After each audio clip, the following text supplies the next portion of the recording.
Bismillahirrahmanirrahim. Assalamualaikum warahmatullahi wabarakatuh. Perkenalkan, nama saya Ahmad Faris Sulhak dari Keperawatan 3A. Di sini kita akan melakukan pemeriksaan leopard. Nah, seperti yang kita ketahui bahwa pemeriksaan leopard itu ada 4, yaitu leopard 1, 2, 3, dan 4. Nah, untuk yang pertama kalinya kita akan melakukan pemeriksaan leopard 1, di mana di sini kita akan mengetahui tinggi fundus uterus seseorang, dimana ketika sudah mengetahui tinggi fundus uterus seseorang, maka kita akan dapat menemukan usia kehamilan seseorang tersebut. Nah, tekniknya yaitu setelah kita mencuci tangan, kemudian meminta izin kepada pasien, kita meletakkan tangan kita di samping uterus, kemudian kita susul sampai ke atas sampai menemukan puncak dari uterus itu sendiri. Setelah menemukannya, maka kita akan mengukurnya dari tulang simfisis ke puncak uterus tersebut.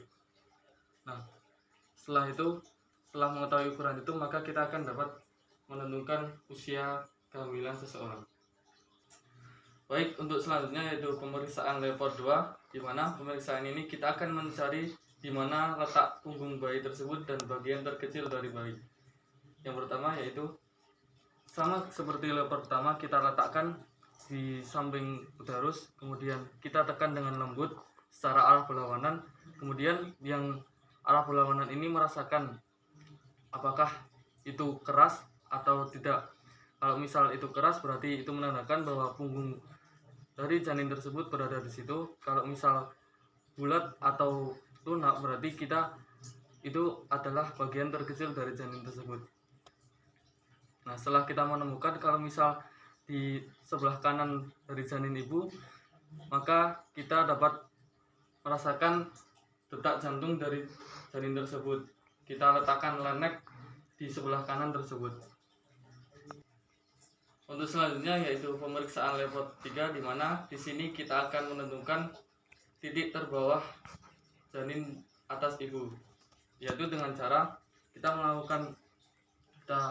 tangan di pul bawah dan pul atas, kemudian kita tekan dengan lembut.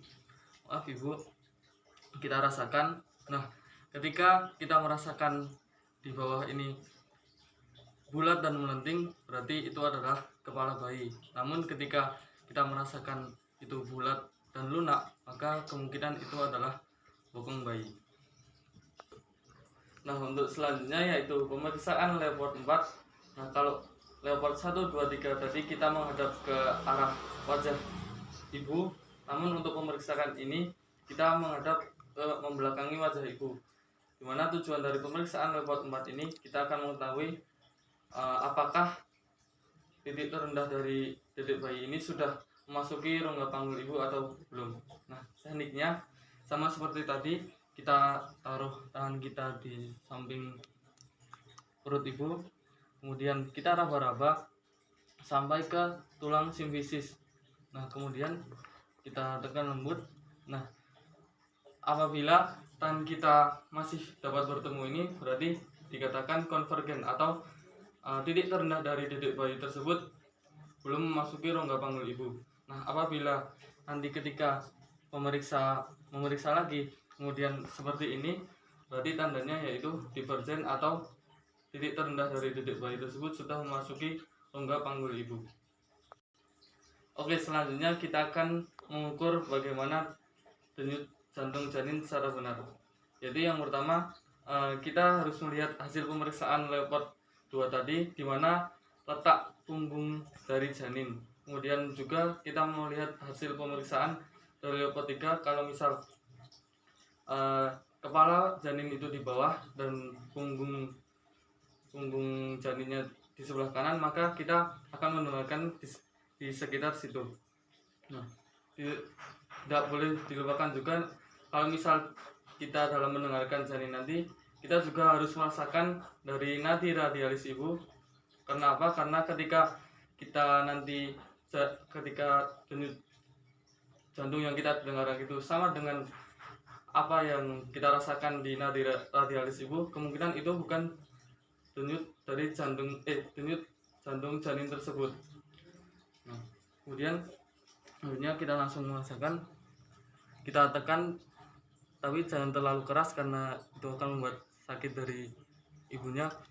Kita dengarkan, dan kemudian kita juga dengarkan denyut nadi radialis dari ibu.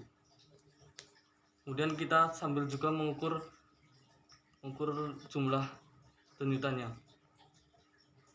Nah, untuk jumlah denyutan normal sendiri yaitu antara 120 sampai 160 per menit.